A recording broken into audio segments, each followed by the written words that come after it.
Okay, everybody, just before we get started, a few sweet announcements. Today's new theme song is from, I think he's from Denmark or Finland or Narnia, or very interesting name. His name's Siggy Björkhoff. That's his name, Siggy, S-I-G-G-E, Björkhoff. That's how they say things over in Dutchy land. But great song, sort of a Frank Sinatra-esque theme song today. Loving the original theme songs you guys are sending in. So creative. Having a blast. Thank you, everyone, for sending them. Also, an announcement. I'm playing the Joe Rogan's Comedy Mothership coming up in May. The first weekend in May, and we've sold out all the shows, so they've added a Sunday matinee show at 5 o'clock in the afternoon. It's going to sell out as well, so I'm just telling you, if you want to come to that show at Joe Rogan's Mothership in Austin, Texas, Sunday, May 4th, 5 p.m. in the afternoon, and man, it's just everything's sold out except for that one, so it's going to be a great time.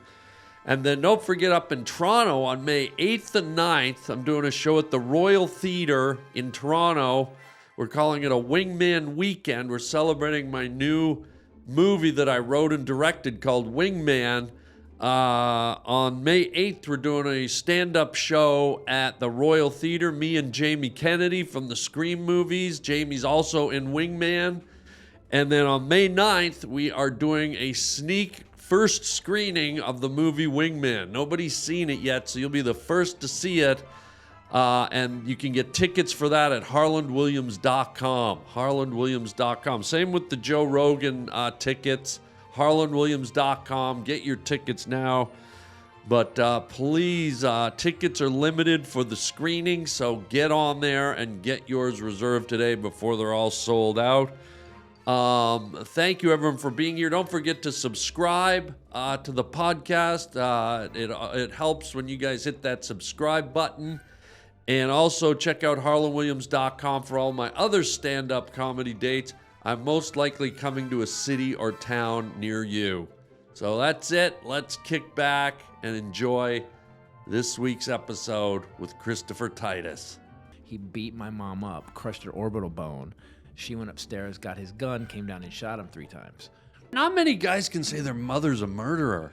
She got arrested, she went to trial, she got acquitted, and she got the guy's $100,000 life insurance policies. Can we call her a murderer? Can we call her a murderer genius? Maybe. Wow. You're going down the Harland Highway, podcast. Think you're a funny guy, let's see how long you last. It's a trap, will you tap? Better buckle up your strap. My guy, I'll make your brain snap, snap back, jack, smack, smack. You're going down the Harland Highway podcast. You're going down the Harland Highway podcast. What a treat. Are you buddies with Leno? Because he's a car guy. In and out, yeah. I think I have a tendency to drive people away. Really? We can talk about it. Oh, wow. I like this. Are we going? Are we on? You're on, guy. So, Leno... Talk about driving people away So right out of the gate. So Put the Leno- pedal to the metal. I'm just... it's what I got recently. Actually, I did the landmark form, and I've been doing this. I've been going to therapy recently. Yeah. And I really got something about me. I got that I was raised with not knowing how to talk to people without screaming.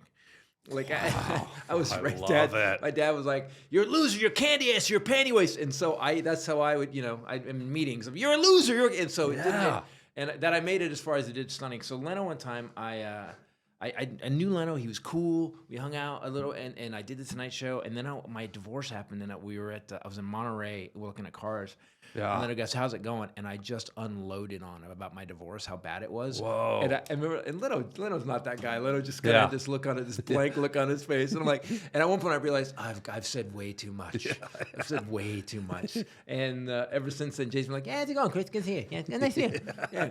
I asked him for advice about a '65 Corvette coupe, and I was like, I leave it stuck. That's me to leave it stuck. See you later, Chris. Like it's like Wait, not only has he got a high voice, but now he's got a lisp. What's that all about? it's my horrible impression of Leno. Yes, I only do horrible impressions. Oh, dude. That's one of the things I love. And they all have lisps. All of them. They all got lisps. Yeah. Yes, don't jump. They all have lists. Every single one of them has lists. By the way, that's my hook, though. On my impression section of my show. Mary Listmas. Dude, that's one of the things I love about you, though, is your intensity. Because it's too much, though, isn't it? No, it's what makes you stand out in the world like a lighthouse of rage at the edge of at the edge of the hatred sea. It's just, all right. Yeah, it's beautiful. I would be a lighthouse of that. Yes. Yeah. I will guide people through the hatred sea. That's what I do. I will hold on to that. Yes. Yeah. No, it's because it's not just in your delivery, but you've got that intensity. It's not hate, but you meet some people in life and they got an intensity in their eyes, and you got it. And I always liked it because it's raw. It's just like it's real and it's raw. You're on stage with it, and it's not a gimmick. It's not a bit. You're that guy, and there's an honesty to it. I was raised like that, and and I really got recently that it's a programming that I got as a kid that helped me when I found it. Yeah. And the weird thing, I'm on your podcast, was you're the absolute opposite of that. Like my wonder about Harland Williams is always like, how do you access that level of minion-like joy and not give a fuck all the time? I've watched you do stuff, and I've sat in back of clubs and watched you do stuff where I'm just like, and I use you as an example. My son started doing stand-up. My son, oh, what? On his How own. old is he? 20. Wow. And he started when he was 19, and he kept going like, how do I get this? Because he was trying to write stories like me, and then Rachel goes, I think he might be a one-liner guy. He likes Mitch. And he goes, but I'm so weird. And I said, Harland. I go, Harland gets on stage, and if you don't know Harland for the first 3 minutes, you're like, what the fuck? And then Harland teaches you a language. He teaches you Harland's language. And next thing you know, you're like, yeah, everybody's, what's up, Cabbage Patch? Like everybody's in. You're a master, man. Can I say one word to that? Sure. Kaglunderflunt. Right. That's what I was thinking. I knew you were going to say that. Yeah, that's one of my big vocabulary words. What on that note, do you remember your biggest like down and out, like whether it was with a wife, a girlfriend, a father, a sister, like your biggest like verbal blow up argument, like one that was just like the pavement was steaming when you left the room? Yeah, I think do you want a parental or divorce or relationship? Maybe both. I think. I did a bit about one that, like, I had a girl. Oh, I had this. My mom was mentally ill. My mom was a manic depressive schizophrenic, and I've done so many jokes about it. That's a lot of things. So what I did was she was like the KFC and an alcoholic. Yes, she was. She was 11 herbs and spices. She was the whole order. Just give me. Yeah, she was the sampler plate at. Wow. She was a Golden Corral emotional buffet. Wow. Yeah. Very nice. And you topped me again. So the point is that So I would attract. So that was my example of what a relationship should be. And I couldn't save my mom, so I tried to save these other women. And I did a bit about it. I ended up in jail. There was a girl I dated. What? We moved to LA together. Very smart, but also very crazy. Smart and I think crazy go hand in hand. Yeah. And she used to punch me randomly. We'd be fighting, and her response was to hit me in the face. In the face? In the face, punch me, little tiny. She's like 5'2". She was, and so little like elf fists. So one time we'd come back from the beach, and I did a bit about this. It's in normal. I want to hear this bit, and I did it. You can just a piece of it if you want. We came to the beach, and I was the joke is I was tan. I was tan. I was blonde. I was wearing white pants. I'm a very pretty man, and I was putting this bookshelf together, and I have these like first edition books, and she had like these technical manuals, and she goes, "Where's my books?" And I said, "You have technical manuals. You want to put them up for like people?" And she goes, "Because your friends would be too fucking stupid to read my books." And that's where it started. Like she would just start. Oh, nice. And I used to say that she would like. I never knew when she was gonna get mad, but the room would smell like ozone. It would just change. So we got in this fight, and then she hit me in the face like 5 times. I called the cops. I called LAPD. I'm like, she's punching me. She won't let me leave. The cops show up, opens the door. She goes, "He hit me." Now, What the yeah, F? and so and they have to arrest you, which is a good law. They have to, if someone says that, they have to take you away. So he took me away. I spent a night in Van Nuys jail. Which is a good one. And I'm blonde, I'm tan, I'm wearing white pants, I'm a very pretty man. Oh. And this dude come in. I don't think I put this in Angel the story. bait. Oh man, and you got to remember, I'm younger, Titus. I'm pretty now. You're but like then, you're albino meat almost. right? Yeah. Come on, man. Yeah. So you're a quarter chicken white. exactly. Yeah. Oh. And the dipping sauce is just down the hall. You know what I'm saying? Oh yeah. So I can smell you right now. About 2:00 in the morning, this dude, this big Samoan guy comes in. He had to be 6'5", 6'6". Oh, they love chicken. Dressed in a white jumpsuit that's splattered in blood. Like it's like from his shoulder, like down across. So his he was leg. dating your girlfriend He too? was he was like, dude, I saw her tonight. She's out of her mind. Did you give her the machete? Because I'm bloody.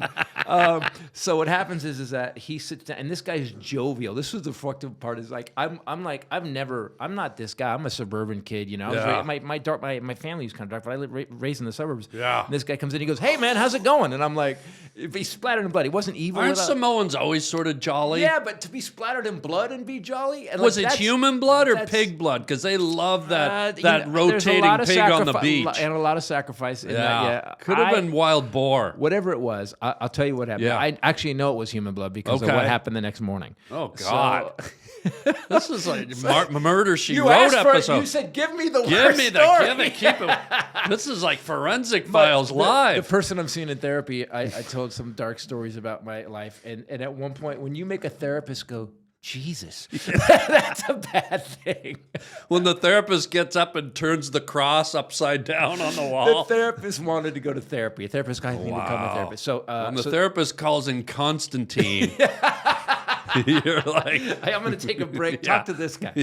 So here's what happens. I spend the night with the guy. I don't go to sleep. I'm so freaked Yeah, out. you And can't. this guy's jovial. Guy, hey, how's it going? Goes right to sleep. Yeah. Like he's just prison. No big Yeah. deal. Little Van Nuys jail. Anyway, get up the next morning. They brought this food. The most worst. The jail food is just whatever. It's just a shitty. Only time I've experienced it.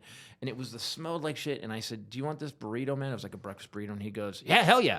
So because I figured make friends with the guy covered in blood, Yeah, right? yeah, That's a yeah, good. That's a yeah. good rule Smart of life. play. Yeah. Good chess So move. I go, I just want to ask, like, what happened to you? And he goes, oh, he's eating. He said, oh, yeah. So I was at this bar last night, and this is really He's good. licking his Yeah, fingers. he goes, anyway. So I'm at the bar last night, and this guy looked at my girlfriend, and I put him through a phone booth. This is good, man. You sure you don't want this? And I put him through a phone booth. We got to tell people what those were. This is a yeah, while phone ago. booth. Yeah. Is there one on that picture back there anywhere? Possibly. Possibly, yeah.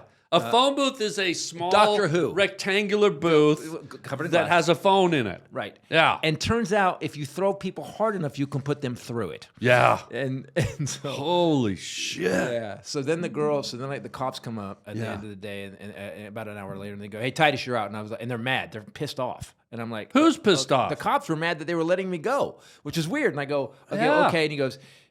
And and as they're walking out, the girlfriend who punched me is sitting there bailing me out, and the cops are trying to talk her out of it. Yeah, because they want to. The cop goes. They want to see what happened with the guy Yeah. splattered in blood. They go, "We have money on this.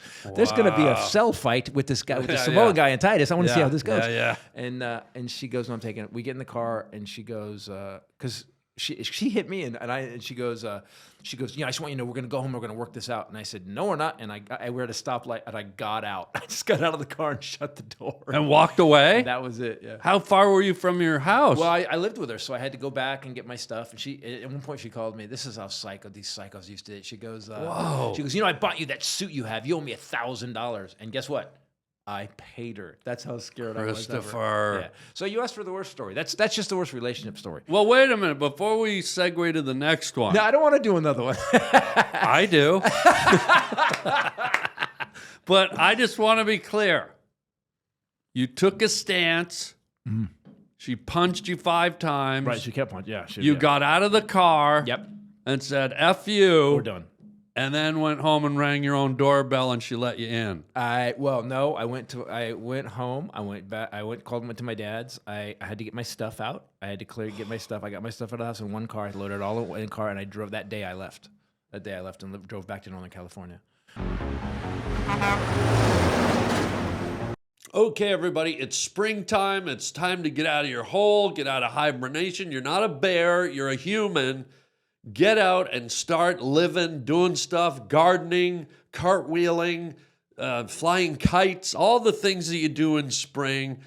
Get to the gym, get work, but you want to smell nice, and that's why you're going to put on some Mando, okay? We have a special offer. New customers get a $5 off starter pack with our exclusive code and link. Use the code Harland at shopmando.com, shopmando.com. The thing I like about Mando, it just smells really good. It's got a beautiful scent. You can feel it. It sort of goes on dryish, and it just, I don't know, it feels good. It's sort of almost refreshing putting on a body odor thing, you know? So Mando's starter pack is perfect for new customers. It comes with solid stick deodorant, cream tube deodorant, 2 free products of your choice like mini body wash and deodorant wipes, and free shipping. As a special offer for listeners, new customers get $5 off a starter pack with our exclusive code. That equates to over 40% off your starter pack. Use code Harland at shopmando.com, shopmando.com. Please support our show and tell them that we sent you. Smell fresher, stay drier, and boost your confidence from head to toe with Mando. When she was wailing on you, You know, it was weird. It was like getting punched by a squirrel. It wasn't like Yeah. bad. I mean, she was like, pap! You know, she was like 5'2", pap! Yeah. It wasn't, and she would just hit you in the face. And I just remember thinking, yeah, there's a joke I did in the show. I said in the show about it when I told the story, I go, and I don't think a man should ever hit a woman until the 5th time she hits him and she punches him in the face. And the audience would, I built it. I love comedy because you can, if you build it right, Yeah. you can take them to the weirdest place and they'll Yeah. go with you. and you have to. I did a bit called "Arm the Children," and I had them chanting "Arm the Children" at one point. Oh damn! But you've got it too. Like you don't want to ever hit a woman, but when you're getting wailed on by someone, at some point your brain goes, okay, that's enough. And then according to the law, you're allowed self-defense. Was there ever a moment where you went, one more punch and daddy's hitting back? I actually did at that. I actually tell it in the story. I actually slapped her open-handed, and Yeah. you know, and I regret it. Yeah, because but it wasn't as hard as I could have. Now, Call the Samoan. yeah, if only. Wow. No, but she was epilogue to that story. So Yeah. about 4 years ago, I'm in Long Island doing a theater, and we're doing merch at the I'm signing stuff for people, and there's a girl, a kind of girl in like a weird like a baseball hat and like a page boy hat, and then her 2 kids, and there's these 2 younger girls there. Yeah. And she's waiting to talk to me. So I get done signing merch, you know, and meeting everybody, taking pictures, and I go, hey, how you guys doing? And she goes, you don't remember me, do you? And I go, no. I go, no, Christopher Titus. She goes, we live together. She says it like that. We live together. And I was like, and these are my daughters. And I'm like, and I go, so I start to panic because this girl scared the shit out of me. Was it punchy? Yeah, it was punchy. She was punchy. I got it at second. It was. I'm not gonna. And so what happens is I grabbed a DVD. I grabbed Love Is Evil, and I go, thinking I was trying. I don't know what I was doing because it's about Love Is Evil. Is this one of the stories is about her? Yeah. And I go. Here, why don't you give this to your daughters? Enjoy this. And she go. I go. There's a story about you in here, and she says, why would I be in there? And I was like, oh, it's not. It's just a. I got to. And I ran to the green room and told the security till she left. It was. I didn't realize the PTSD I had from this girl. Just that voice. Just that you know, Satan. Why would I be in there? But after all those years, why show? Dude. But why, after all those years, why show up with that attitude? Not, you know, Yeah. like she still didn't have any concept of what went down. And what if she showed up and her 2 daughters took a shot at you? Right, the 3 of maybe Like they just- showed up as a gang. Maybe it was Yeah. like we got them now. We can take them. The 3 of Yeah. us. Planned Parenthood. Just smash. Dude, that's intense. How about on stage, though? Because on stage, you're like, dude, I'm going to, for people that haven't seen Chris, by the way, before I ask that, Ladies and gentlemen, Yeah. welcome to the Harland Highway Podcast, ladies and gentlemen. I do it in Cajun. I like it. Did you want to do it like a... Woo-wee. Oh, It's who- the Harland Highway Podcast. Woo! Boy! Folks, we got him. We got Christopher Titus here today, a comedian. What don't you do, guy? Actor. Writer, director. I have a director's Yeah. award for a movie I directed. Yeah. Yeah. Writer, yeah. And it's never paid off. I'm still doing podcasts. But I was gonna ask you, dude, because when you say stand up, you to me are in a category of your own. If you haven't seen Chris, you gotta go see him because you do stand up, but you put it in this, you encase it in this like, it's like a presentation stand up. Like it's a format that I've Right, seen like no if you- one else do, and it's riveting. Well, okay. Because you're funny. just- I was going for funny, but riveting I'll take. Well, funny. I mean, it's funny, but it's riveting. Like it's just like it's funny as hell. But it's you. You like it's like this. It's almost like a showpiece the way you present it. I didn't remember. Do you remember the decades? Like you and I've been doing this a long time. Yeah. So do you remember the decades where they had everybody was doing everyone went through this one man show phase? Yeah. Where but they stopped being funny. Like they would Yeah, tell yeah. these dark, horrible stories with no jokes. Yeah. And it was like and I remember seeing the reason I started writing like that. Years ago, I saw Lily Tomlin do Signs of Intelligent Life in the Universe. Yeah. And I saw it when she was still working on notes when I was 19 or 20, maybe 21. Yeah. And I remember thinking, oh shit, I suck at comedy because she was so good. Oh, And wow. so when I started playing around with stuff, and then I wrote Norman Rockwell's Bleeding, had a beginning, middle, and end to it. And I think that's what I always pick. I pick a beginning and an end, and then I fill in what the show's about. Yeah. I can't write a show unless it's about something. Yeah. Like this new show I'm doing, Doomed to Repeat. I found out my family's been here since 1635. The Titus has been here, and we don't own anything. There's no What? land. There's no that we didn't invent anything. I'm the most successful Titus, and again, I'm still doing podcasts.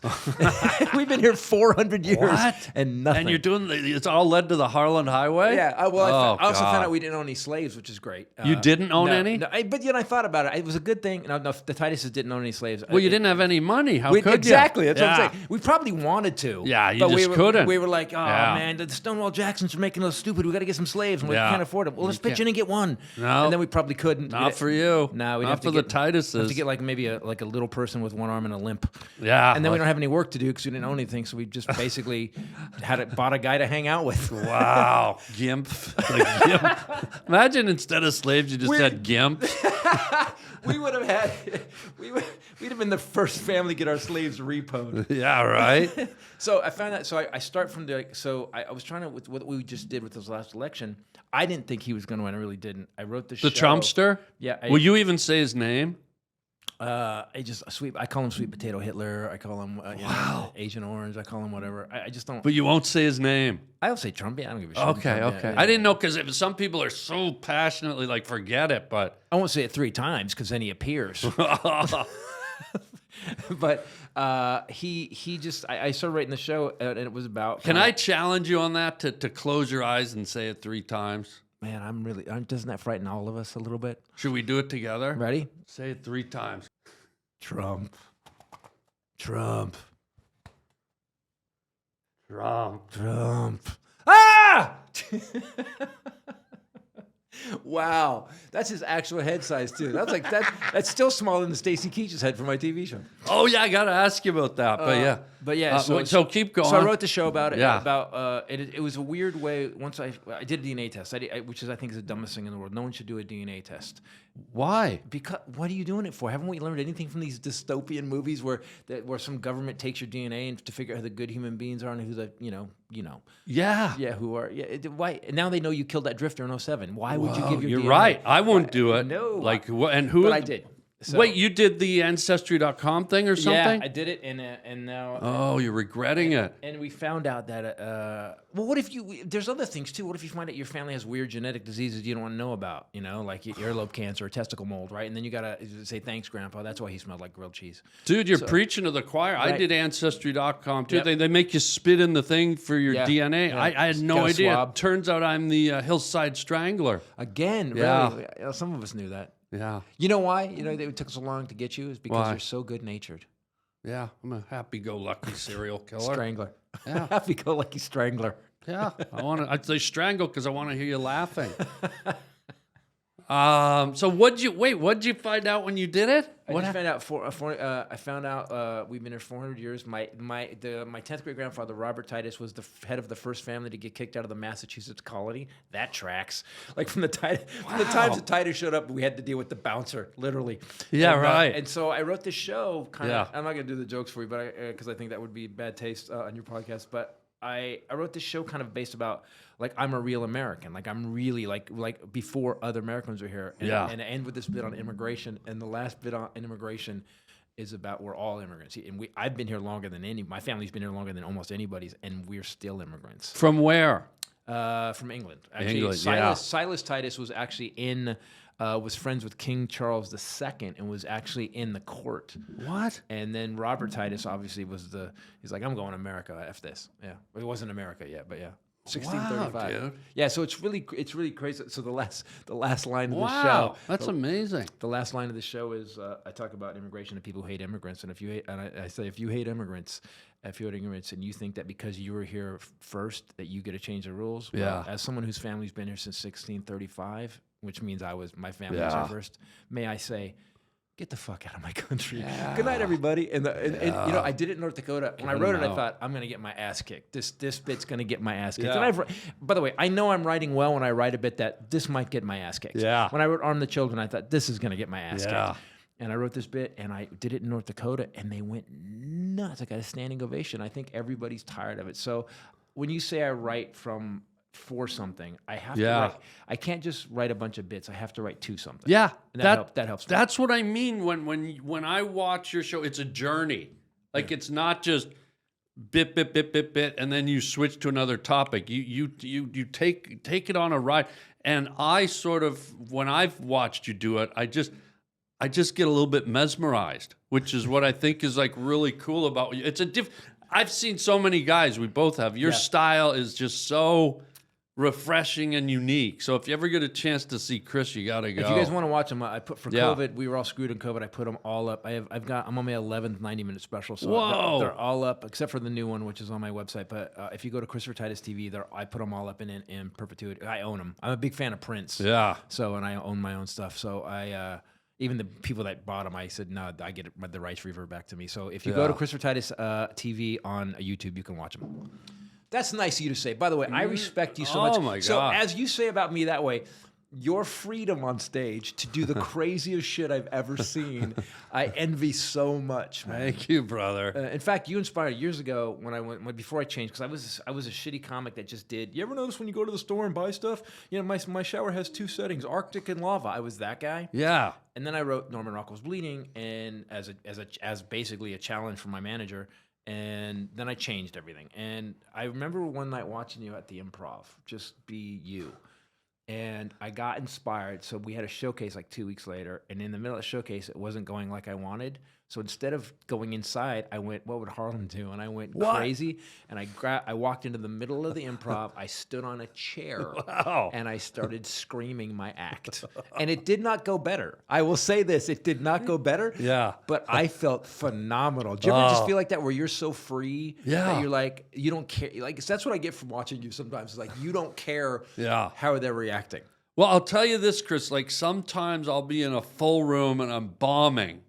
And it's like what you said. I realize I'm bombing. There's no resurrecting it. So I just go, I'm the only one that's going to leave here feeling like hell tonight. So I'm going to have fun. And then I just go, now I'm doing the show for me. I'm having fun. And those are the shows I walk off and I feel like I'm on cloud 9. And it turns them too. Once they know you don't. Yeah. Our audience is weird. Once they know you no longer care what they think, they're like, oh, fuck.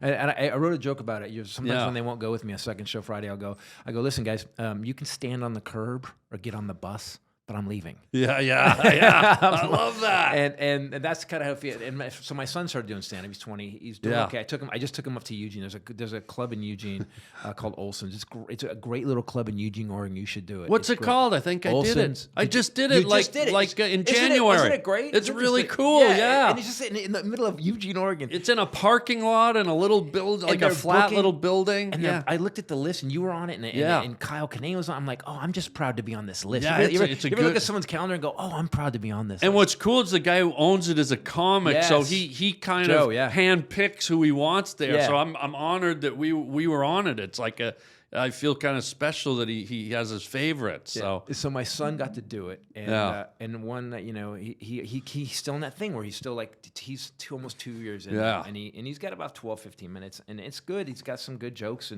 and he goes, what if they're not going? I go, you have to play this in your head. And he goes, what? I go, fuck these people. He goes, what does that mean? I go, you can no longer, they can't do what you do. So, and I this is such a fine line. Guys, when people listening, don't get me wrong on this. Yeah. You have to love these people and at the same time, fuck these people. Yeah, that's true. You don't get to decide. Yeah.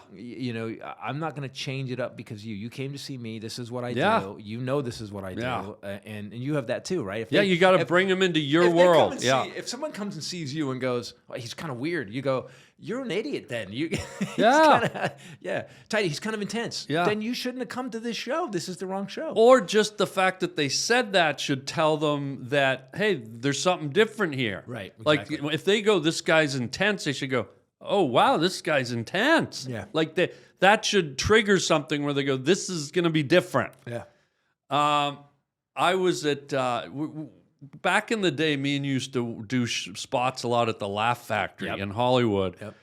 Were you there around the time Kirk Douglas, the famous iconic actor, his son, Eric Douglas, decided to do stand-up? I do remember this. And one of the funniest things I've ever seen talking about anger on stage, like the Douglases kind of have that anger thing, like...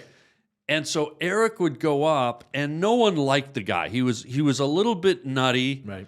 And he was a little bit abrasive. He didn't really know how to talk to people. You're actually describing me. I don't like that you're describing me. Yeah, you're right. Oh, God. Go ahead, tell the story. Go back into that Ancestry.com and see if you're a Douglas, will you? Impossible. But the poor guy, I saw that he had sort of alienated, and I just said, you know what, I'm going to befriend the guy. I'm going to walk up to him, be nice, and so he actually sort of ingratiated himself to me, and we were friends. And I'd watch him go on stage, and he just didn't do it. I think his dad's name got him up on the stage, and he just didn't have the stand-up gene. And I'll never forget one of the funniest things, like he'd start to go up and bomb, and that Douglas anger would kick in. And one night I remember he just snapped. He did a joke, and nobody laughed, and he was on stage, and his eyes just filled with like wild, and he took his belt off. He undid his belt, and he goes, "Laugh, you motherfuckers, that's funny." And he started whipping the stage, it wasn't a bit, he was literally angry. It was one of the funniest things. It was amazing. That's incredible. Yeah, it was so funny, and then to add a cherry on top of the night, so I'm the only one back there, how'd I do? And I'm like, oh, it was great. He goes, hey, listen, I've got some friends down at one of the fancy hotels down on the Sunset Strip. They're doing a karaoke night. Come with me. And I just... Can it get any better than that? Yeah, and I said, okay, I'll go. And I'm just playing along with the guy. So we go, and it's like a Beverly Hills, like not just karaoke, but Beverly Hills housewives in sequin gowns to do karaoke. Oh, no. A beautiful 5-star lounge at a high-class hotel. Right. A white piano, chandeliers. Like, this was karaoke Beverly Hills. Live karaoke. There was a piano. The guy playing along with you. Oh, yeah, piano. And so here's these women who always wanted to be stars, and they're up there singing Barbara Streisand. And Douglas comes up to me, and he goes, I'm going up. Do you know how to play the piano? And I go, yeah, of course. I didn't know how to play. And he goes, what? This is what I love about you. You don't fucking know how to play the piano, and you say yes. It's like you are the epitome of that Yes Man movie. Yeah, Fuck, yeah. man, that's crazy. And then he says, he goes, what do you know how to play? And I said, I know how to play that Terry Jack song, Seasons in the Sun. You know, we had joy, we had fun, we had seasons in the sun. Right? So I didn't know how to play. So he goes, oh yeah, I know that one. Yeah. Like he knew it because we were both from that era. So I go up, I settle in on the piano. It's a microphone, everything. I would love to see you sing. You probably got ready. Oh yeah, I did it all. I did it all. It's like Liberace but straight. And I just started going clang, clang, clang. And at first it sort of sounded like something, and he started going, we had joy. And then I'm just like, it's the same key. And he's like going, we had joy, we had fun. And you just see the thermometer rising. He's like, what are you doing? And he took off his belt and started whipping the piano. Dude, I buckled over laughing, and all these Beverly Hills.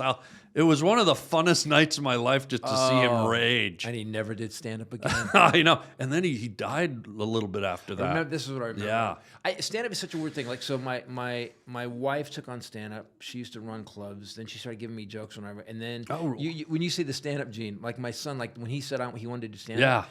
And I did not go, oh, that's awesome. I was like, oh, no. Oh, really? You were nervous? I'm not even nervous. I just like people don't understand the psycho you have to be a stand-up. Yeah. They don't understand the level of crazy you have to have. Yeah. And you see, okay, not this. Yeah. That's just Hillside Strangler crazy. Yeah. But imagine, like in music, you can disappear into music. No, like musicians aren't psychos. Yeah, but you can disappear into it. On stage, Yeah. Listen, as a stand-up, you have to believe that you're going to be the smartest, funniest, most lovable, likable best friend in the world, and you're going to do it in 15 seconds. Yeah. That's serial killer. Like, thank God you're the Hillside Strangler, because Yeah, without it that, helps. it helps does help. so Sometimes much. you just got to go murder somebody just to Yeah. get, because I got to do Friday's second show. Yeah. I need to go on. I need to I've loosen got to up. warm up. Yeah. Wait, so that's in a way that's got to be a bit prideful that he came to that on his own to be a stand-up. Yeah, I didn't push him at all. That's kind of neat. And then once you sort of got over the sticker shock, him saying, I want to do it, what was your feeling about it? You know, many of us don't know what to get our mothers for Mother's Day. It's never easy. There's so many things we want to treat our mother right, especially when our mothers say stuff like, oh, don't get me anything. I'm just your mother. But Quince makes it easy. Their stuff is high quality, thoughtful, and affordable. Now, don't overthink it. Just go to Quince. I mean, I wish my mother was still with me because there's so many. You get clothing, you can get trinkets, you can get items for the bathroom, you can get wall hangings, you can get furniture. They've got everything there. So thoughtful, timeless, totally her. Shop Mother's Day at Quince.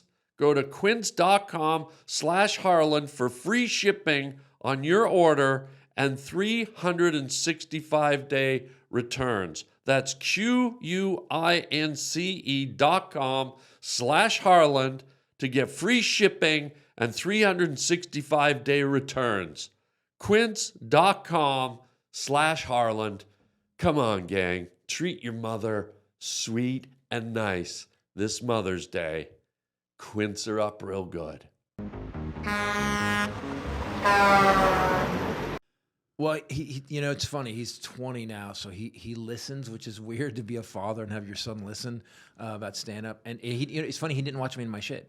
Like his whole life. Wow. I go, well, you know the special I did about. And he goes, what special? And I go, they're all on my website. He goes, I like Mitch and I watch these other guys. And I go, didn't you see Love Is Evil? And he goes, well, I haven't had a relationship yet. I was gonna save that from when I had my heart broken. He goes, I heard that's the one that's gonna. And so he had his heart broken last year. Okay. And he's like, Dad, it's the best special. Oh my God, thank you. Oh, well, how did that make you feel being his dad? That's the biggest fear is that he's going to watch it and go, Dad, you know what my favorite is? I love Jim Gaffigan. Yeah. Wow. That's the most fun. And then you become the Hillside Strangler. Exactly. What happened to your kid? What kid? Yeah. Wow. But he's writing good jokes, man. He'll call me with new jokes, and he's not going by Ty. I said, don't use my name. And he goes, why? I go, well, it's bad both ways. I see, yeah. If you say your last name's Titus, then people go, your dad helped you with the bit. And if you suck, then it's like, oh my God, your dad's good and you suck. Because I go, you can't win. Yeah, that's on true. That one. So that's he smart. just goes by his first name. And you keep. I watch him, man. He opened a theater for us. We did the Quest Theater. Wow. Yeah, it's interesting. Oh, so he did a show with you? I brought him up a couple times. Yeah, let him. But I had to go watch him. I was going to the work. Dude, just so you know, Harlan. Yeah. Cause, by the way, people, when you're going to do stand up, everybody thinks I hate guys that go, I think I'm going to try stand up. Anybody who says I think I'm going to try stand up, yeah. it has to burn in you like it has to hurt. Like you have to do stand up. A calling. Yeah, you want it. Yeah, that's what makes it sound big. But you have to be like, I am so damaged inside. I need to get on stage where somebody fucking listens to me. See, you're interesting. That's where we're goofus and gallant. Really? Because you come from the damaged side, which you hear a lot of. Yeah. And I've had a lot of people say that, like kind of broad stroke comedians, but then I know I don't come from that side and I'm still doing it too. So it's weird. Like, I guess what I'm saying is I think it can come from both sides. But why do you like doing it though? What I was gonna say is to me it's gonna sound hippy dippy like hokey pokey, right. But for me it was really. Is it gonna sound odd coming from you? That's weird. Okay, all right. Yeah, I like to stick a rice-a-roni to the wall and eat walrus beef, and then it came to me. No, for me it was always like a spirit, like a calling since I was a little boy. It was like a spirit and a voice. So it never came from any sort of dark or like kind of nefarious place. Yeah. It came from actually a place of sort of joy and happiness and just this like a ghost living inside me. So at 5, I decided I would do stand up, and I used to go to sleep listen to Cosby. I didn't know at 5 what a rapist was though, so I listened to it innocently. He's one of the funniest rapists though, isn't he? Yes, I will say that, and can make a story. And I remember making a decision. I was living with my crazy mom, and we were living in North Hollywood. And yeah. I remember at 5 years old listening to my brother Russell, whom I slept with. I wonder if he roofied his brother. Anyway, wow. And I remember deciding at 5 years old, this is what I'm going to do. Wow. And it didn't come out of anger. My comedy ended up being about anger because that was all I had. That was my life. I love that. That was all I. I'm so fascinated by your life, like that anger, because it's true. It's part of you. You know. I'm not. It's not that I'm angry, but I've noticed like I was telling. Okay, so I did a story about my mom shot and killed her third husband. She did? Yeah, shot and killed her third husband. Or last husband. I say last husband because you don't get another one after that. They take I you thought out you guys said you guys were English, though. They take you out of the husband wish book. Well, English. What do you mean? No. Yeah, in 1635. Okay, but she shot the guy? She shot him, yeah. Well, sure she's not Samoan? No, she didn't put him through a phone booth. Okay. She shot him. Sounds violent. Wow. That's heavy. Well, I did. I wrote about it, and the guy was the joke I would do is he was an oil rig worker.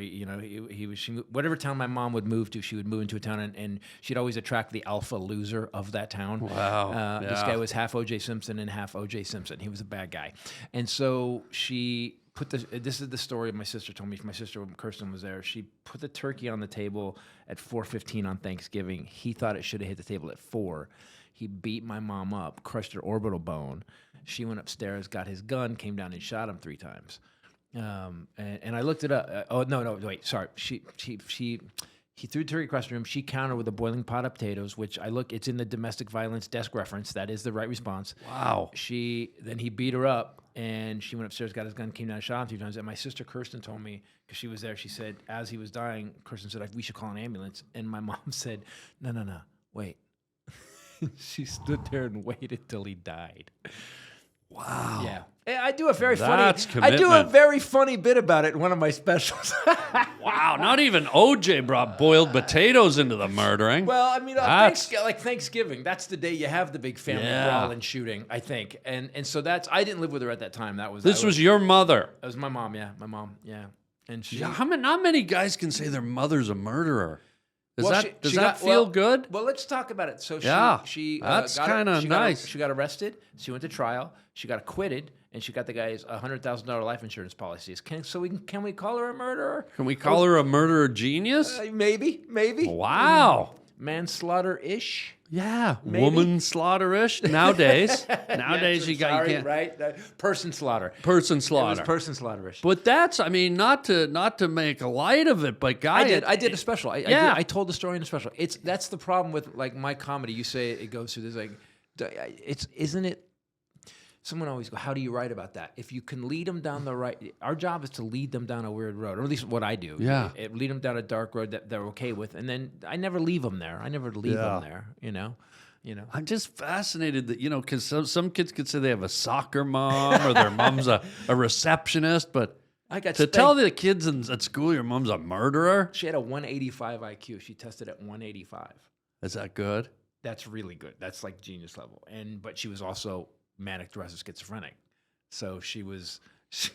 So it's weird to have, and I remember I lived with her. I ran away when I tell a story in this my new special, Karen Monsters, which is available right now at ChristopherTitus.com. Oh, I love that sexy voice. I don't want to see the comedy. I just like the voice. You just seduced me. So my mom shot and killed a guy. It's a lot better when you say now like I want that. her to shoot and kill me. Right? You're not lying. Yeah. Can we get some video?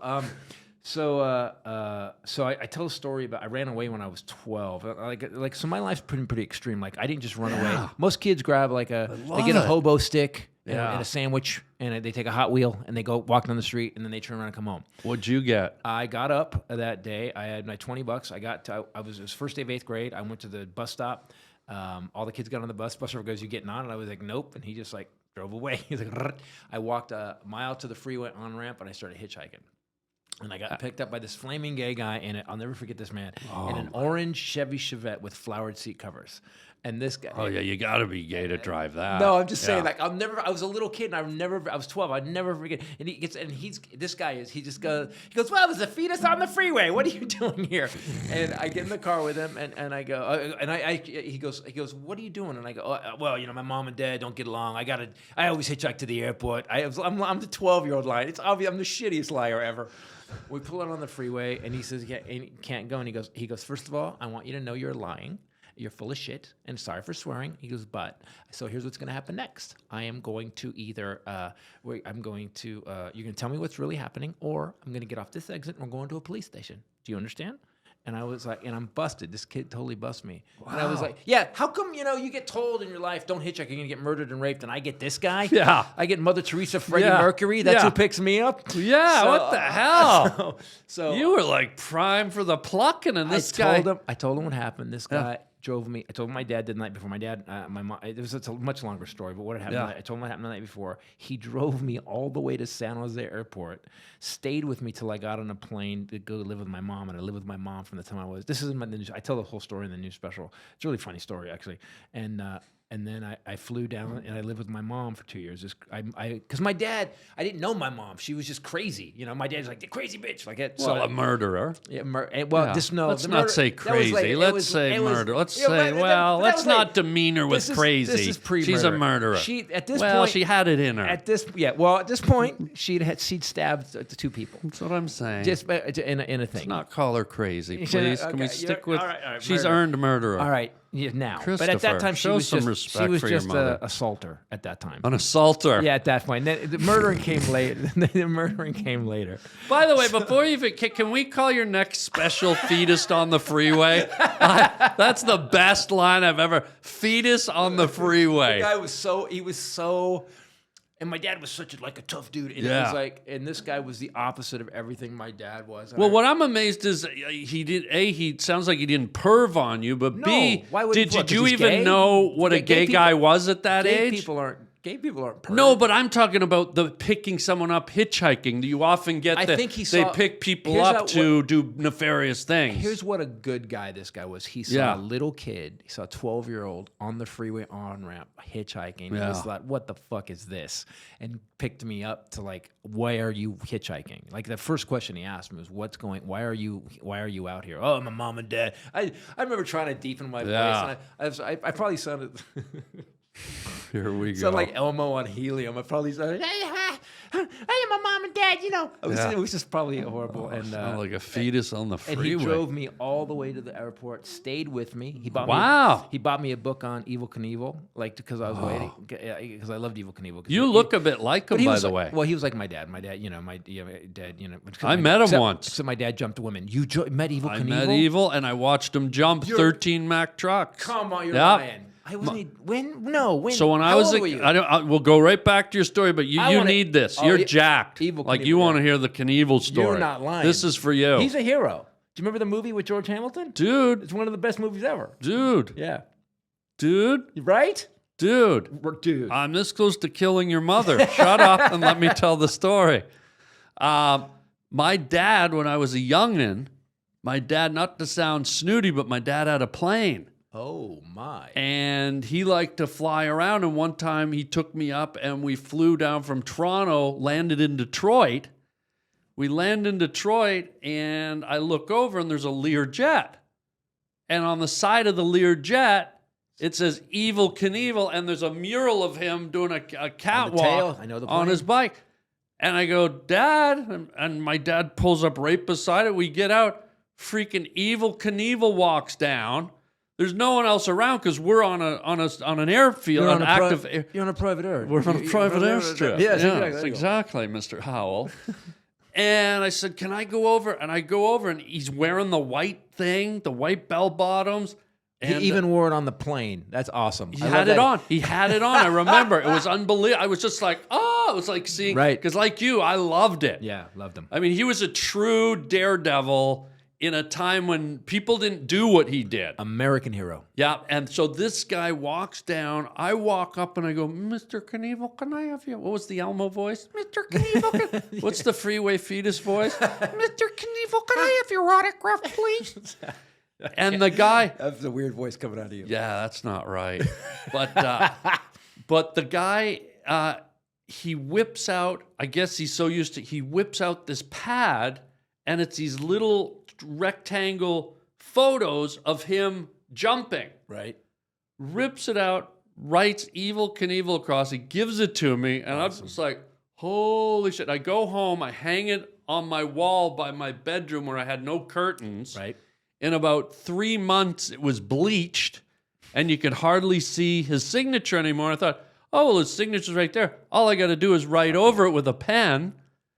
But I didn't know that when people sign, it's a flow. Yeah. So I'm going, Evel Knievel. So it looks like someone with Parkinson's wrote it. And you're like, I got a signature. That's not his signature. Did you get him after the Yeah, accident? yeah. Did you ask him after he crashed Yeah. at Caesar's Palace while he was still lying there? Hey, everybody, it's Parkinson's Knievel. It's Evil Parkinson's. So that was my first encounter. And then my dad. I'm sorry, you had two? Two. Oh, come on. Are you ready? I'm very upset. I know. I'm envious. I mean, here's you hitchhiking and Liberace picks you up. And here I am rubbing shoulders with the Knievel. Here's me hanging with the evil. And you're With the Knieve. Yeah. Hanging with the Knieve. the Eve Knievel. So then my old man's a politician, so he gets a lot of tickets to things, right? Right. So the Knievel comes to Toronto to jump 13 Mack trucks. Wow. Big John gets him and his daughter's seats front and center to watch the Knievel. Knieve's going to do it. But not only to the warm-up. You know how we have opening acts? Yeah. So the warm-up act for the Knievels before he came out and did his big thing, because it's over in 30 seconds, right? So the warm-up act was this. He knew how to do a show. Oh, yeah. Wheelies and come on. Oh, yeah, he'd do a few. Like, he'd give you about 5-6 minutes and pretending to warm up. But because they needed to fill the space before he came out, they had the thing called the Hell Riders. And it was Dodge Chargers and Challengers and all those old muscle cars. Yeah. And these guys would come out, about 8 or 10 of them, riding up on 2 wheels. And it was like an air show on the ground. They were Joey like, Chitwood snunker. There was a guy named Joey Chitwood did this too. Right? Is that who it was? In the States, yeah. Yeah, and up there they called them the Hell Riders. So you had Hell, Evil, Yep. Knievel, and your mom came out and did some juggling. So we had Evil, Knievel, Hell, Satan Titus Murder, came out and a murder. Murder Mama. A lot of daredevil shit going on. But dude, Don't throw. She would throw a turkey in the air. Yeah. It's insane. So here we are, dude, and you know, most people, what do they say? They go to see the crash, right? Yeah. You don't want them to crash. It wasn't. Didn't you notice though? You didn't want Evel Knievel to crash. You sort of didn't, but yeah. you sort of and Because we'd seen it enough of it. yeah. But the fact that he'd crashed so many times and still had the balls to do it. So here we go, 13 He didn't Mack have the trucks. balls. He lost the balls in the Yeah, he lost the balls. He had the lower ankle, the four columns of his back, one spleen. He had the courage, but the balls Yeah. were gone, and I Yeah, think yeah. he lost those in crashes. Yeah. So here we go. 13 Mack trucks had never been done, and he just glides over it like a blink. He just went perfect. No, Right. didn't even wobble. That's awesome. And we were like, but we were also like, okay, I guess we'll go home now. The evil's over, you know? The Knieves is done. Yeah, but it was great. So anyways, I had to, when you said Evil Did you meet Knievel, him again or just at the plane? I never met him, but the meeting was first, Very cool. and then I saw him do the jump as a boy. It's always funny. And now I hear they're doing a whole movie about him now, a new movie with, Who's doing it? I forget who's cast in it, but they're doing a whole like Evil Knievel movie now. That George Hamilton movie, when I was a kid, was my favorite movie. Really? Because he was such a rebel, man. Yeah. Yeah. Well, you're a hot rod guy. Like Yep. you love hot rods. I'll never forget me. I was over working at DreamWorks.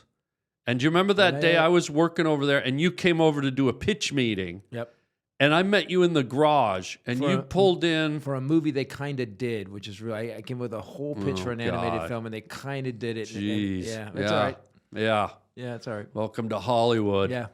But you pulled in some kind of retro friggin' The 56 sparkling clean. 56 Chevy. It was gorgeous. It was Chip- like if Chip- Stephen King's Christine was there, it would have date raped it. Yeah, Like yeah, it was. definitely. Chip Foose built that. Chip Foose is a good friend of mine, and he's the best car builder and designer. Him and his dad did that car, and that was the dumbest. It was a beautiful car, best car ever. Gorgeous. Lost it in a divorce. Oh no. Well, you know what else happened that day? Do you remember? It's like you pulled in and then it died. It died in the garage, and you're like, "Here's this beautiful car," and you're like, "It won't start." And I was like, "Oh." I think we fixed it. Yeah, I think it was. You got it going, I think, Yeah. but I remember, and I was like, this is. Do you find that's the thing with old hot rods and Yeah. cars that Yeah. maybe they're Yeah, there's a part of it that you do because. Yeah, there's a it's like having an old man that just decides I'm not I'm not going. Bah. Well, just stop. I'm just nah, we're not doing it now. Yeah. Oh, we're already here. Fuck it. I know. I changed my mind. And that's what sucks because it's such an it's such eye candy. Yeah. And then you're like, oh shit, not you. The Prius can die, but not thing this. with my life, I've told you life, I don't get embarrassed. You can't Yeah. be real with mom, I with the can't, no. killing and I the can't, and, yeah. the and the hitchhiking. Once the murder and the punching in the freeway face, fetus, yeah. nothing really. It's really hard to embarrass me. Really hard for me to go. Oh, I feel shame. Nah, I'm No. good. Hey folks, are you ready to boost your brand with a stunning new website? I'm talking stunning, like supermodel stunning. Look no further than Odoo. In just a few clicks, you can create a modern, professional website that stands out, and it's completely free. Our favorite word, free. It's fast in a few clicks, plus website configurator. Need help with content? Odoo's built-in chat GPT integration allows you to generate, reword, and adjust your text effortlessly. Odoo has unlimited hosting and support and also offers free custom domain for 1 year. That I don't know how many days a year is, but that's a year. Visit odoo.com today and start creating the website of your dreams. Dreams. Odoo. Fast, simple, and all you need to elevate your business. Odoo. One thing that we have really in common, we've never talked about this, I don't think, but me and you were kind of lucky in the 90s. We were a couple of the rare comics that got our own sitcom. I got it. I got the deal in '99, and the show debuted in 2000. Yeah. Yeah, and I think while yours was running, the Chris TITUS show, Yeah. I got my first sitcom. It was called Simon. I did it with Jason Bateman. Yes, I remember Simon. Yeah. And I remember me and you were like kind of. I think there was one other guy. We'd go to things. Like I remember we'd run into each other at the, Yeah. like, the TCAs and stuff. Yeah. Yeah, and I remember seeing you at the club, and so I never picked your brain about that. But was that to have your own sitcom with yours had your name on it too? Were you a writer on yours? No, I never wrote one, but I was the star of it. Yep. And they sort of built it around my brand of comedy. I didn't end up being happy with the direction it went in the end, but I always wanted to ask you. I'm surprised I haven't asked you all the time we've known. Was that a good experience for you? Did it go well, or was it tumultuous and combative, or was it like? Well, only because I was involved in it. At times course. it was tumultuous and Yeah. because I was taught that's how you handle shit. Yeah. So I had 2 deals before. You had deals before too, where that didn't turn into anything, did you? No, what happened is that was my first deal. Wow, and it turned into a show. That's great. and then the deals started coming in once they saw me on TV. Like then everyone was like, "We want that guy. We want that guy." And he's so lovable. Not like this Titus asshole. Here's what happened. Yeah. I had 2 deals before. They wouldn't let me write. I'd been writing scripts for a while, and Yeah. they hired this guy to write, and we had a big meeting about what he'd written, and I'd given him a bunch of ideas. Here's what I want to do, and he wrote. So the idea ended up being we ran a hot rod shop, but I was dating these. Me and my Latino buddy were dating these 2 twins, but they kept switching, so they would always date us differently. Yeah. And I was like, that joke's gonna last 1 whole episode. Yeah, right. Maybe. So in the meeting, I go, you're fired. We're not doing this. I said it in front of everybody. This is who I used to be. And he goes, and the head of the big guy running this company goes, you can't do that. And I was like, then I quit and I walked out. Well, this was the first show. This was the deal before that. So Okay. This wasn't the Chris Titus show. Then in Titus Okay. came around. I wrote Norman Rockwell's Bleeding, went to Montreal, did really well, and I got Titus show. And then we pitched it as a show, and I said, I won't do the show unless, and this is where people, if you want to get into show business or want to do anything in life, there's a point you have to decide this is what you're going to do. Because when I tried to fit in and tried to make it, tried to, let me do what you guys want. Yeah. Never works. This was great advice. Fucking never Yeah. works. So I said, this is the show I want to do. We're going to do black and white flash. We're going to do flashback, single camera, black and white. We're going to do 4-camera sitcom and mix it. You know, George Burns did it years ago, and no one's done it since. We're going to do it. And so they kept telling me, I can tell you the Risk Rock story. Here's you want a good Yeah. TV thing? Yeah. All right. So I go to this network. I don't know if she's still there. It happened to be NBC at the time, or a name of a network that sounds like NBC. Yeah. So I go there and we pitch the show. It's my screwed up life. My mom, kills a guy. Like I pitched. The first episode's called "Dad is Dead," Of course. because my dad had a heart attack. My dad had 6 heart attacks, and the 6th one finally killed him. During one of his heart attacks, he thought he had the flu and stayed in bed. So my brother, who was living at the house at the time, calls me in LA, and he goes, I think Dad's dead. And I'm like, oh my, I was living in West Hollywood. I'm like, oh my God, Dad's dead. He goes, yeah, I think he's dead. And I go, why do you keep saying I think he's dead? He goes, because he's in his room and he hasn't come out for 3 days. And I'm like, well, go check on him. He goes, no, what if he's dead? So we have this stupid conversation, and I finally have to call my aunt, who's an RN, to go over to see my dad. My dad had a heart attack, thought he had the flu, and decided to sleep it off.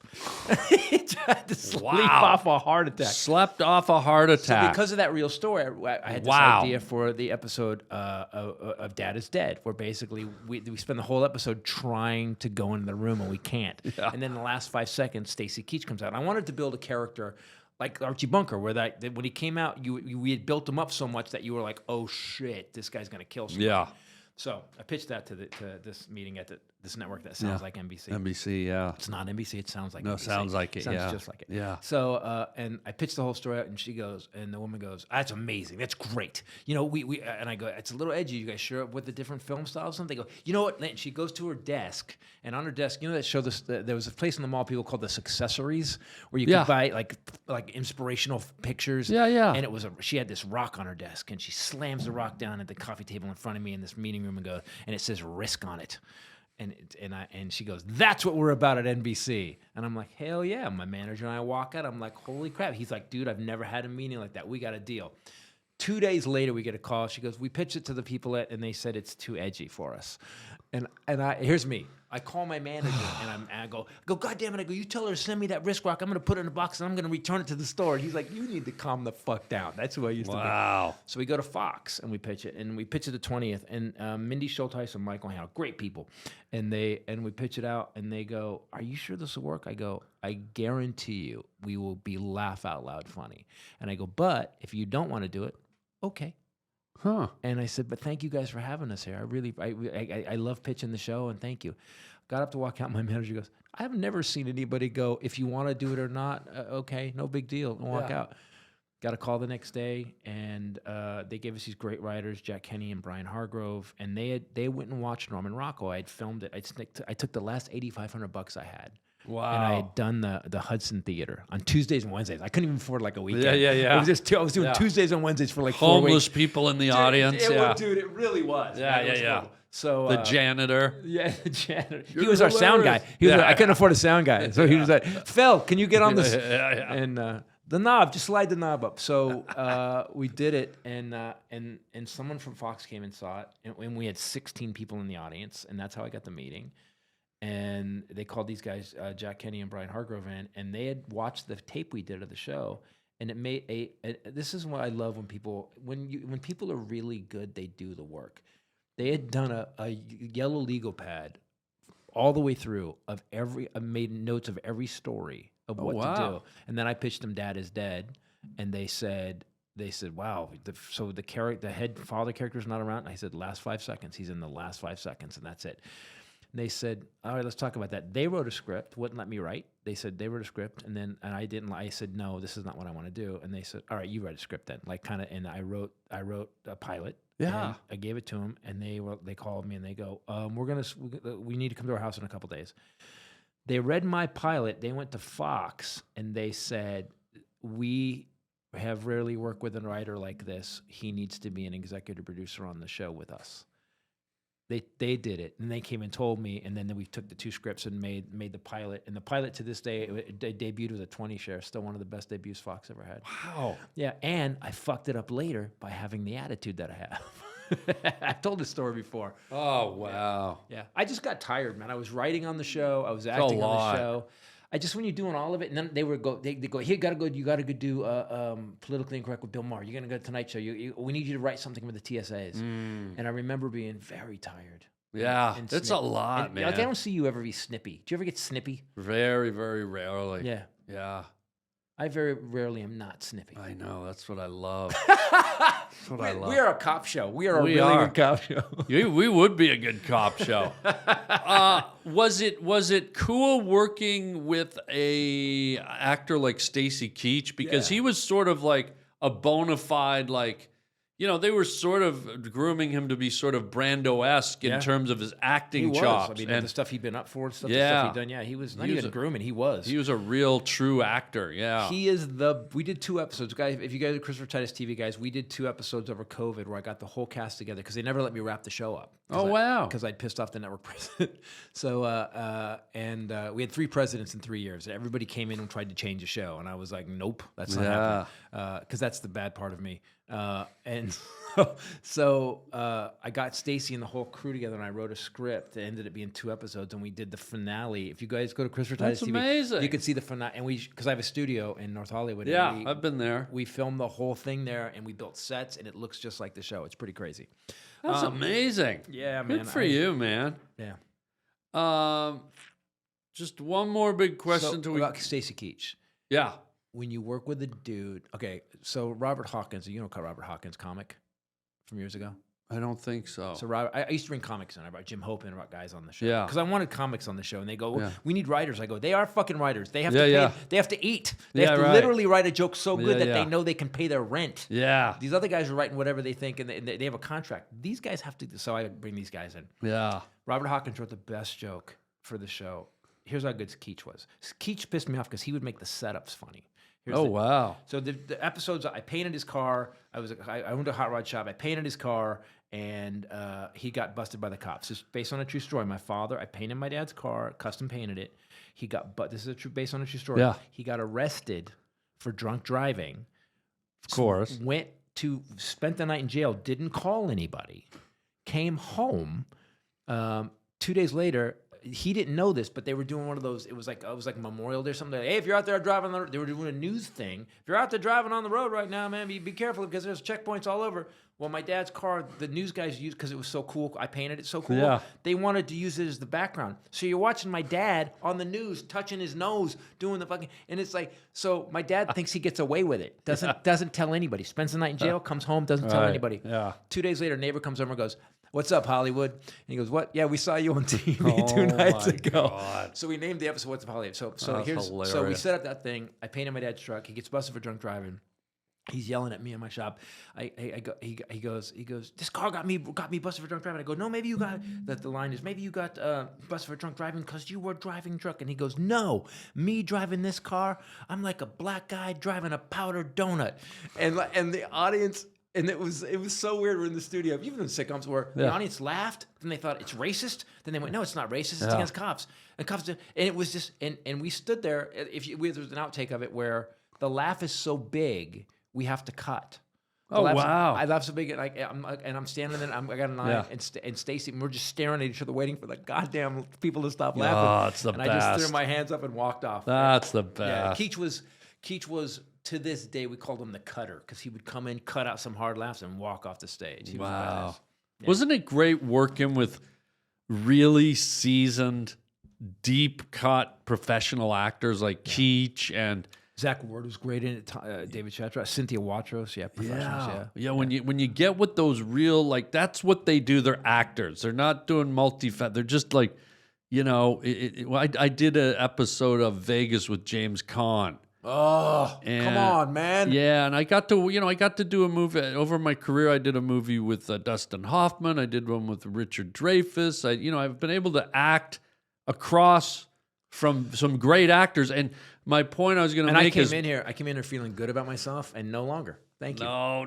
List some more people. Oh, hi, it's Christopher Titus. Welcome to Harland Williams in the name drops portion of the show. Who else have you worked with, Harland, that would make me feel like my career hasn't gone very well? Laurence Olivier. Oh, very nice. Very nice. Yeah. But no, my point. I'm carving my name in my arm right now, Harland. Keep more names. But what I was going to say is when you get in with those seasoned, old, trained actors, I used to describe it as all the crew and all the lights and even the set, it would vanish. It was almost like it was blackness and them, because I don't know what it was. They were just trained. They were so good at like that it's almost like they pulled you into a tractor beam. And I loved it. I loved acting with my other actors, but when you got with those seasoned guys, it's almost like being pulled into a dream. I loved it. That is very true. We had Jane Lynch was on the show. We did Ed Begley Jr., but I had a moment with David Hyde Pierce that I am to this day am embarrassed about. Why? We were doing an episode. I did this seminar called the Landmark Forum. So we wrote an episode about Titus loses his thing. He starts drinking again, loses the shop, everything. And they end up going to the seminar. And David Hyde Pierce played the seminar leader. Okay. And there was a point, what a fucking idiot. I'm going to tell you the asshole. Here's Christopher Titus asshole story. One of them. There's a lot. There's a book. I should just write a book. Hey, I'm an asshole. I get it. It would be a nice book. You just need a new show now. You need the updated Christopher Titus show, man. So here's what happens.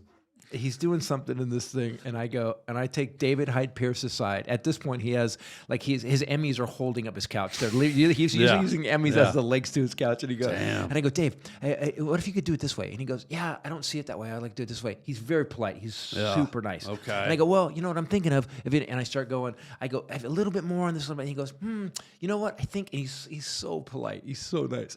And it goes on, and he keeps saying no in different polite ways. And at one point, I realize my voice in my head just goes, dude, shut the fuck up. You're talking to David Hyde Pierce. And I went, you know what, man?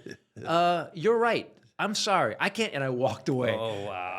God. He was probably one no away from just going, shut the F up. That's what I felt like the room, because those actors have it where you're like, oh, the room's changed. Why is the room changing? I'm about to get punched like my girlfriend used to punch me by David Hyde Pierce. Yeah, that's the magic of them, man. That they have a way to kind of control the energy. Yeah, Keach would walk in a room and change the room. That's amazing. Yeah. Oh, you're lucky you got to act with him. All right, you ready for our final segment, buddy? Yes, This please. has been amazing, dude. I talk too much, I know. No, I Go love ahead. it. This is great. Oh my God, what is this? This is a Dutch clog. Got it. Inside are a bunch of random words. Okay. It's called Words from a Wooden Shoe. You pull in. Of course it is. You reach and you grab a word Okay. and see if it triggers a story from your journey in life, someone you knew from you. All right. And see if it. What possible words could be in this? They're just randos. They're right, all okay. rando words. So Most exotic event. The most exotic event Interesting. I went to Barstow. Oh, dude, say no more. End it Stop right there. No. There's an abandoned Yeah. gas station. Yeah. Most exotic event I ever went to. Man, that's a weird one. All right, I tell you a story about my dad. Yeah. Another episode based on the TITUS. I took my dad to the Bahamas. He had like 4 heart attacks, and I was doing well in comedy, and I was like, I'm gonna take him with me. I need to know this guy. You know, I'd gotten some insight. Okay. I didn't, and we're gonna go hang out. And I've spent my time with my dad. I get to know my dad. Well, he's a big gambler, so we go to. Of course. We land. He's not hanging out with me at all. He's at the blackjack table the whole fucking time. Immediately. Whole time. And so at one point I call my wife at the time. I'm like, he won't even hang out with me. Yeah. We're at Paradise. He won't even do it. He's just all day, like literally Wow. hours. She goes, well, go hang out with him. So I go sit next to him at a black. I go, all right. And I go sit down next to him. We start playing. I put $100 down, and he loses. And he goes, I sat with him for 5 minutes, and he goes, get away from me. You're bad luck. That's literally. That happened, Oh, and that dude. ended up in an episode of the show where where the fucking network. So we did an episode. Put that back in the clog just in case. Yeah. The network said we did an episode where my dad, except I wrote it that my dad died in the show. Yeah. And we do this episode where he goes through space to the pearly gates. Yeah. And they turn the lights off. They won't let him in. Yeah, of course. So in the show, we're doing all this religious imagery, and I go, hey, when we go to this meeting for the notes, they're gonna fucking say we can't do this, and so we're waiting.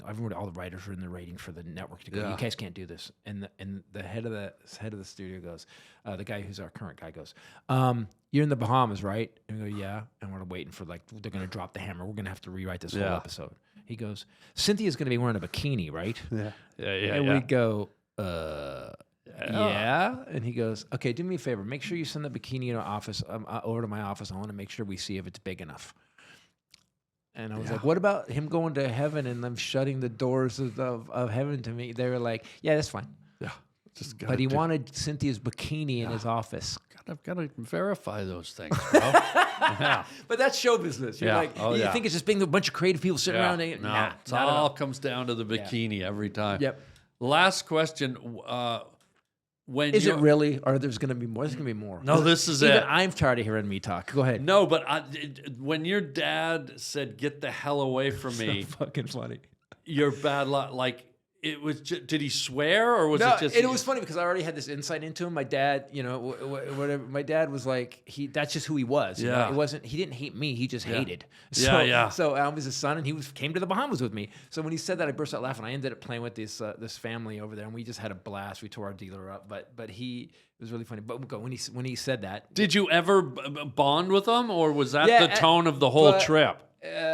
yeah, pretty much. Yeah, pretty much. Okay. But I got to an insight with him where he raised me, he protected me from my mom. Like I got that. That's just it wasn't about Okay. me. It stopped. When I was a kid, we used to have fist fights in the kitchen. Like we would brawl. God. Like you and your plane flying dad probably didn't have that. You guys, you never attacked him in the plane and like, fuck you, dad. That never happened. No, That would have we'd happened. land for caviar. God damn. Hey, it's Knievel.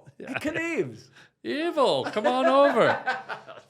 Have some. We've had different lives. Yeah. Yeah. Dude, I got to hear more about your life. No, you don't. I you have love enough. it, dude. Just imagine it's all like that with But a couple that's of upsides. I love it. I love it. But before we go, will you tell the folks where they can find you, where they can see your specials, all that stuff? Guys, if you want to see specials I've already done, go to Christopher Titus TV on YouTube. If you want to see my new special, Carrying Monsters, it's an hour and 40 minutes with the worst stories of my life, including my divorce. The stories I couldn't tell. I had to wait for people to die before I could tell some of these stories. Better call your mother. Yeah, well, she's gone. But I'm not going to court. So go to ChristopherTitus.com or Christopher Titus TV, and if you want to follow me on Threads or Blue Sky, I'm not on X anymore.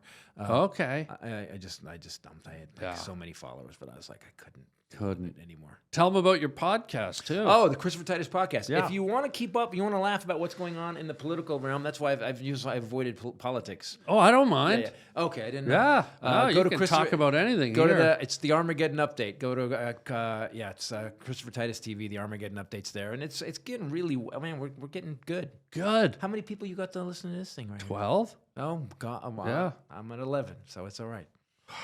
We just got number 12. It was Barry Barnacle Boy down in Cleveland. Barry Barnacle Boy. Yeah. I have his books. Yeah, he's good. He's good. It's really good.